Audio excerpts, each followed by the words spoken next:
모든 성도가 교회에서 함과 같이 여자는 교회에서 잠잠하라.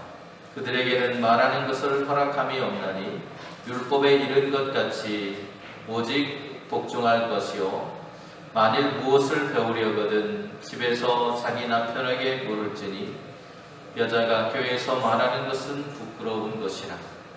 하나님의 말씀이 너희로부터 난 것이냐 또는 너희에게만 임한 것이냐.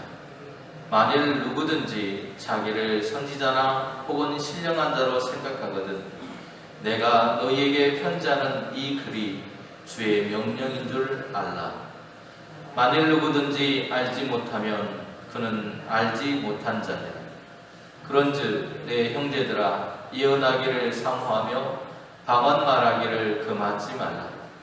모든 것을 품위 있게 하고 질서 있게 하라. 아멘. 성경에는 우리가 이해하기 쉬운 것도 있지만 때로는 저게 무슨 말일까 좀 이해가 잘 되지 않는 그런 말씀들도 때로 있습니다. 오늘 본문이 바로 그런 구절들 중에 한 구절이 아닐까 싶어요.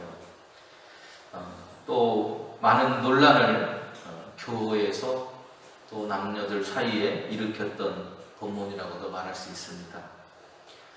오늘 본문을 여신도들이 읽으면 그럼 여자들은 조용하라고 하는 그런 말이냐, 우리는 입도 없냐 이렇게 말할 수도 있을 것 같아요.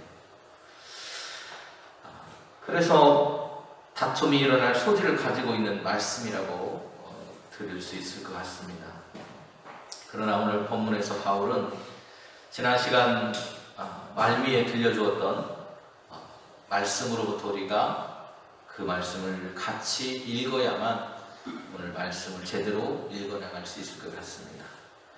바울은 지난주 설교할 때 상반절에서 이렇게 말합니다. 하나님은 무질서의 하나님이 아니시요 오직 화평의 하나님이시니라. 이렇게 말씀을 했습니다. 하나님께서는 질서와 평화를 원하시는 분이라고 바울은 말합니다. 그리고 이것이 바울이 고린도 교회에 보낸 편지 중에서 14장에서 말하고 싶어하고 이루고 싶어하는 것이었습니다. 교회의 무질서의 상황을 극복하고 신앙 공동체를 바르게 세우기를 원하는 목회자의 마음, 그것이 바울의 마음이었다는 겁니다. 오늘 그 질서에 대해서 오늘 바울은 구체적인 예를 들면서 바울의 말을 듣고 또 우리가 함께 은혜를 나눌 수 있기를 소망해 봅니다. 바울은 은사는 우리 스스로 얻는 것이 아니라 하나님의 선물로 우리에게 주어진 것이라고 말하고 있습니다. 하나님께서로부터 부여받은 것이라고 하는 그 사실을 우리가 잊지 말아야 된다는 거예요. 은사는 하나님께서 주신 것이다. 그런데 그 은사라고 하는 것이 나에게만 주어졌다고 생각하는 그 순간부터 문제를 발생을 합니다. 또 자신이 가진 은사가 내가 어떤 노력을 해서 열심을 냈기 때문에 하나님께서 내게 주셨다라고 착각하기 시작하면 참 어려운 일들이 발생합니다. 왜냐하면 내가 얻었기 때문에, 내 힘으로 되었기 때문에 다른 사람들이 그것을 얻지 못하면 하찮은 사람이라고 여길 수 있다라는 것입니다. 다른 사람을 업신여기게 된다는 거예요. 성령의 역사와 악한 영의 역사는 늘 동전의 양면처럼 같이 올 때가 많이 있습니다. 마귀가 성령의 역사를 모유화시키려고 하기 때문이에요. 그렇기 때문에 우리는 그런 역사들을 바라볼 때, 어떤 일들이 일어났을 때 분별력을 가지고 그것을 바라볼 필요가 있다는 겁니다. 성령의 역사와 악한 영의 역사를 구분하는 특징이 무엇이냐? 그것은 질서이고 절제라고 말할 수 있습니다. 성령의 역사와 악령의 역사는요, 능력이 나타난다라고 하는 것, 어떤 능력이 보여진다라고 하는 것에는 동일합니다. 그런데 성령 받은 사람과 악령 받은 사람들에게는 차이가 있어요. 성령을 받은 사람은 능력이 나타나고 그 능력과 더불어서 삶이 동반되어진다는 겁니다. 그리고 그들이 속해 있는 공동체의 질서를 잘 지킵니다.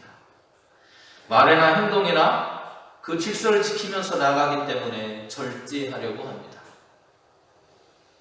그래서 주변 사람들이 성령 받은 사람들을 보면 그 마음이 끌리고 가까워지기를 원하는 거예요. 그런데 반면에 악한 영에 사로잡힌 사람들은 그들도 역시 능력을 발휘합니다. 그런데 자기가 원하는 대로 행동합니다. 그리고 자기의 감정과 고집이 움직여가는 대로 그대로 살아갑니다. 능력이 나타나기는 나타나는데 문제는 공동체를 분열시키는 모습도 함께 나타난다는 것. 그들 안에는 시기와 질투와 다툼을 일으키는 요소들이 존재하고 있다는 겁니다. 그래서 고린도 교회 안에 성령의 역사가 일어나긴 일어났는데 은사와 기적이 일어나면서 동시에 사람들에게 용기와 소망을 주었는데 그런데 거기까지는 참 좋았습니다. 은사도 일어나고 그 은사와 함께 기적도 일어나고 사람들에게 용기도 주고 소망도 주는 데까지는 좋았는데 시간이 지나면서 문제가 나타나기 시작합니다. 무질서한 모습들이 드러나기 시작을 해요.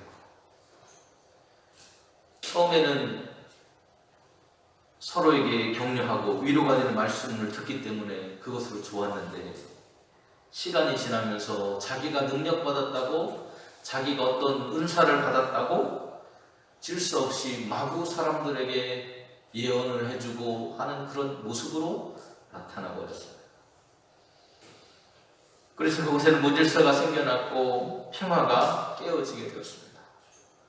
성령의 역사를 사모는 하는데 오늘 우리가 능력이 아니라 그 능력을 주시는 주님을 바라볼 때 이러한 무질서를 이루지 않게 된다는 것.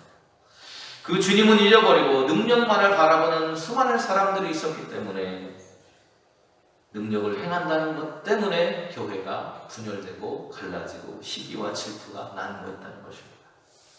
이것이 고린도 교회가 가지고 있던 문제였습니다. 그때 바울이 하는 말이 오늘 본문의 말씀입니다. 여신도들 참 싫어할 말 같아요. 여자는 교회에서 잠잠하라. 그들에게 말하는 것을 허락함이 없다. 그런데 이 앞에 33절에 뭐라고 말하고 있습니까? 이렇게 말해요. 모든 성도가 교회에서 함과 같이. 교회에서 잠잠하라. 너희에게 말하는 것을 허락하지 않았다. 이것이 여자들에게만 해당되는 것이 아니고 교회의 모든 사람들이 지켜야 될 질서였다는 겁니다. 함부로 말하지 않는 거예요. 여기를 맥락 없이 그냥 읽어버리면 오해를 낳기 쉽습니다. 그래서 33절과 함께 읽어야 되는 거예요. 모든 성도가 교회에서 함과 같이 모든 성도가 그렇게 하는데 그들 중에서도 여자들이 잠잠해야 된다라고 말하고 있습니다. 이것은 단순히 여성 신도들을 지칭하는 뿐만이 아니라 모든 성도에게 이 말씀은 적용되는 것이라는 거예요. 그렇다면 왜 여자는 잠잠하라 이렇게 말했을까요? 왜 오해 살 만한 말을 했을까? 당연한 겁니다. 지금도 그렇죠. 과거에도 그랬습니다. 은사를 잘 경험하는 사람들은 감성적인 사람들이에요. 누가 감성적이에요? 여성도들이 더 감성적이에요. 그래서 하나님의 은사 체험을 많이 했습니다. 교회 안에도 여성도들이 많이 있었다는 거예요. 물론 교회를 이끌어가는 그런 사람들이 남성들이었기 때문에 남성 위주의 그런 이야기들이 많이 있었겠지만 그러나 성경에 보면 많은 여성도들이 종교 지도자로서도 역할을 해왔다는 것을 우리가 말씀을 통해서 알 수 있습니다. 어찌되었건 주류를 이루었던 사람들이 누구였냐? 여신도들이었다는 거예요.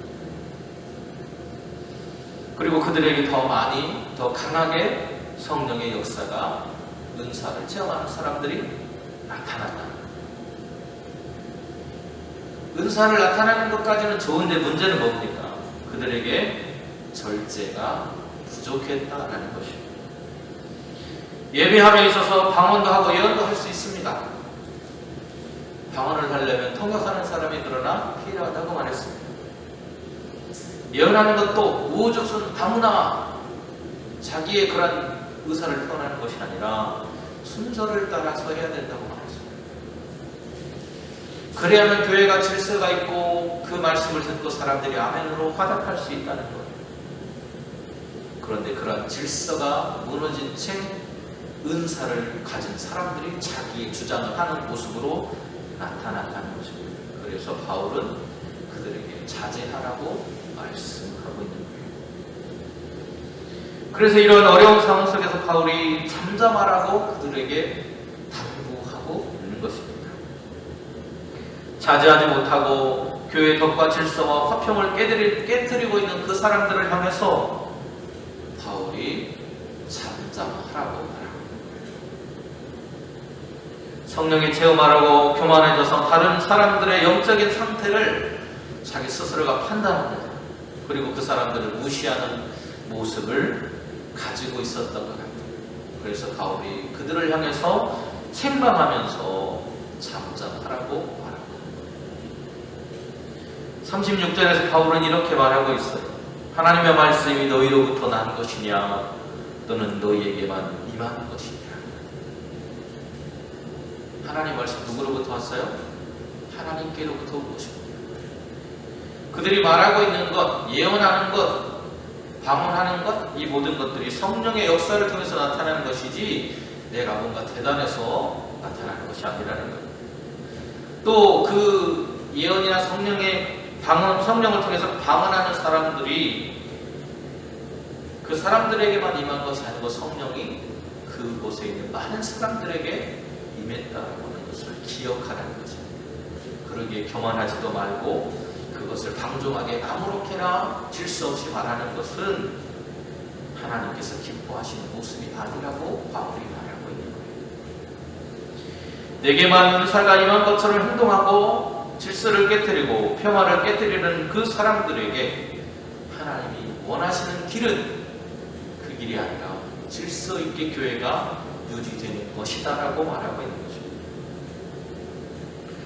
바울은 또한 자신의 방언과 예언 또 그 밖에 많은 은사들에 대해서 권고합니다. 그때의 그 말을 들을 때 받는 사람들에게 이렇게 당부하죠. 이것을 내 말로 갖고 흘려듣지 말고 하나님께서 말씀하는 것으로 들어야 됩니다. 그 이유는 자신이 그리스도의 마음으로 교회의 성도들을 사랑하는 주님의 그 마음으로 이야기하고 있기 때문이라는 거예요. 교회와 성도들의 유익과 하나님의 영광을 위해서 은사를 활용해야 된다고 권고하고 있는 겁니다. 성령의 선물인 은사를 가진 사람이라면 교회를 분열이나 분쟁의 자리로 몰아가는 것이 아니라 연합과 사랑의 공동체로 함께 만들어 가야 된다고 그렇게 당부하고 있는 겁니다. 그런 모습을 바울이 뭐라고 하고 있습니까? 오늘 제목처럼 질서 있는 것이다. 그리고 품이 있는 것이다. 품이 있다. 여기서 품이 있다는 말은요, 유스케모노스라고 하는 말이 있어요. 유스케모노스. 적절하게 하다. 걸맞게 한다. 우리가 어떤 행동을 할 때 나의 신분이나 삶에 걸맞게 내가 그리스도인이면 그리스도인답게 행동하는 것이 필요하다는 거예요. 그것을 오늘 본문에서는 품이 있다라고 바울이 표현하고 있습니다. 너희는 아직도 육신에 속한 자로라. 너희 가운데 시기와 분쟁이 있으니 어찌 육신에 속하여 사람을 따라 행함이 아니리요. 우리가 정말 주님께 속해 있다면 주님께 속한 사람답게 말하고 행동하고 삶을 살아야 된다. 그렇지 못한 사람들을 향해서 바울이 3장에서 육신에 속한 자라고 말하면서 너희들이 그렇게 살지 못하고 있다고 말한 적이 있었습니다. 그러면서 바울은 예언하기를 오히려 사모하라고 말합니다. 그 이유는 예언은 사람들을 알아들을 수 있는 말로 하는 은사입니다. 그래서 교회 안에서 권면하고 그들을 안위하고 계시에 있어서 또 지식에 있어서 장래일을 말하는 일에 있어서 또 가르치는 데 있어서 중요한 역할을 감당하기 때문에 예언하기를 힘쓰라고 말합니다. 그런데 이 예언이라고 하는 것도 덕을 세우기 위해서 순서를 지켜가면서 해야 된다라고 말하고 있는 겁니다. 그렇기에 예언을 사모해야 된다고 말합니다. 그러면 방언은 그냥 무조건 하지 말아야 되느냐? 그것도 아니에요. 바울은 뭐라고 말합니까? 방언도 금하지 마십시오. 지난주에도 말씀드렸던 것처럼 방언은 개인의 영적인 성장을 이루는데 굉장히 유익한 것입니다. 그것을 통역할 줄 누군가만 있다면 예언만큼이나 우리의 신앙을 성장시키는데 유익한 것이 방언입니다. 덕을 세울 수 있는 그런 사람들이 함께해서 순서를 따라서 방언할 수 있다면 그것도 우리의 신앙을 성숙시키고 하나님과의 교통하는데 유익한 것이기에 그것도 그치지는 말라고 말합니다. 그러나 이것을 사용하는 은사자들이 기억해야 할 것은 40절의 말씀입니다. 질서 있게 사용하고 적당하게 사용할 줄 알아야 된다는 겁니다. 적절한 자리에서 적절한 모습으로 순서를 따라서 그것을 사용한다면 교회의 덕이 세워지고 성도들의 신앙이 성숙하는 데 도움을 주기 때문에 그렇게 신앙인답게 써야 한다고 말하고 있습니다. 은사는 하나님의 역사를 위해서 우리에게 주어진 것이기 때문에 그 은사를 통해서 개인의 신앙뿐만 아니라 공동체로서의 교회가 힘있게 성장할 수 있고 하나님의 나라를 이 땅에 확장해 나가는데 꼭 필요한 것이 은사이기 때문에 하나님이 그것을 우리에게 주셨다고 말합니다. 그러나 그것이 자기를 주장하고 자기를 자랑하고 자기 고집에 빠지는 모습으로 변질된다면 바울이 말하고 있는 것처럼 차라리 잠잠하는 것이 낫다고 가르쳐주고 있는 것입니다. 자신과 같은 은사를 경험하지 못했다고 사람을 업신여기거나 그들을 비난해서는 안 되는 것입니다. 모든 은사, 하나님께서 주신 모든 축복은 자기를 드러내기 위한 것이 아니라 하나님께서 우리에게 주신 사명을 함께 감당하기 위해서 필요한 것임을 오늘도 기억하며 살아가는 저와 여러분 되시기를 소망합니다. 은혜로우신 하나님, 우리에게 주신 모든 것들이 하나님께로부터 비롯되었음을 잊지 않게 하여 주시옵소서. 자기를 드러내고 자기를 주장하고 자기 고집대로 살아가는 것이 아니라 그리스도인답게 은사받은 사람답게 알맞은 자리에 그것을 사용하여서 교회의 덕을 세우고 교회 안의 질서를 유지하는데 필요한 하나님의 도구로 아름답게 사용할 수 있도록 성령이여 인도하여 주시옵소서. 예수님의 이름으로 기도드립니다. 아멘.